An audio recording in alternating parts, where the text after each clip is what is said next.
ডাঙৰীয়াই অংশগ্ৰহণ কৰিব।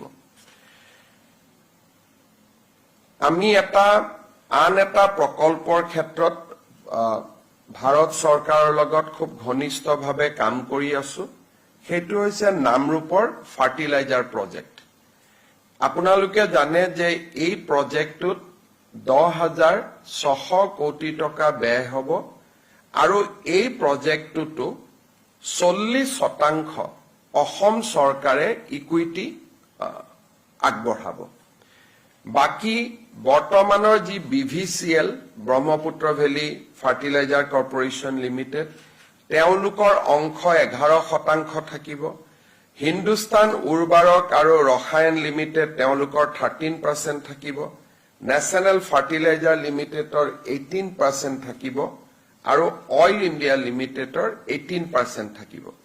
অৰ্থাৎ গোটেই কেইটা যদি অংশীদাৰী আমি যদি সন্মিলিত কৰো তেতিয়ালে আটাইতকৈ সৰ্ববৃহৎ অংশীদাৰিত্ব অসম চৰকাৰৰ হ'ব 40% আৰু দ্বিতীয় অংশীদাৰিত্ব হ'ব অইল ইণ্ডিয়া লিমিটেড আৰু NFL নেশ্যনেল ফাৰ্টিলাইজাৰ লিমিটেড 18 আৰু হিন্দুস্তান উৰ্বাৰক ৰসায়ন লিমিটেড ভাৰত চৰকাৰৰ এটা সংস্থা PSU তেওঁলোকৰ 13% আৰু বৰ্তমান BVCLৰ 11% অংশীদাৰিত্ব থাকিব।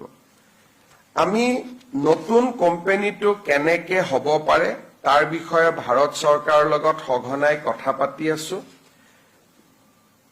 অসম চৰকাৰৰ লগত আলোচনা কৰি নতুন যিটো প্ৰকল্প হ'ব ভাৰত চৰকাৰে সেই কোম্পানীটোৰ নাম Assam fertilizer and chemical company limited নামে নামাকৰণ কৰিবলৈ সিদ্ধান্ত লৈছে। তাৰমানে যিটো নতুন কোম্পানী হ'ব এই নতুন কোম্পানীটোৰ নাম হ'ব Assam fertilizer and chemical company limited.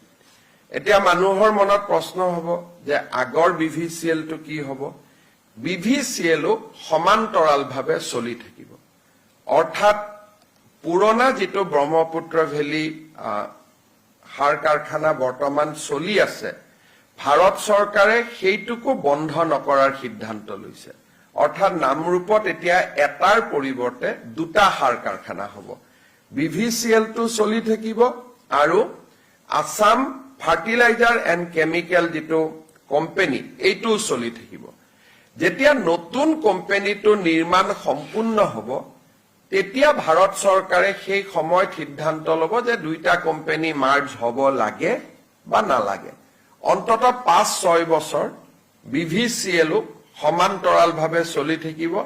নতুন কোম্পানীটো BVCLৰ অংশীদাৰিত্ব থাকিব 11% আৰু তেওঁলোকৰ নিজৰ ফাৰ্টিলাইজাৰ এতিয়া যে প্ৰডিউচ কৰি আছে 3 লাখ মেট্ৰিক টন সেইটোও চলি থাকিব।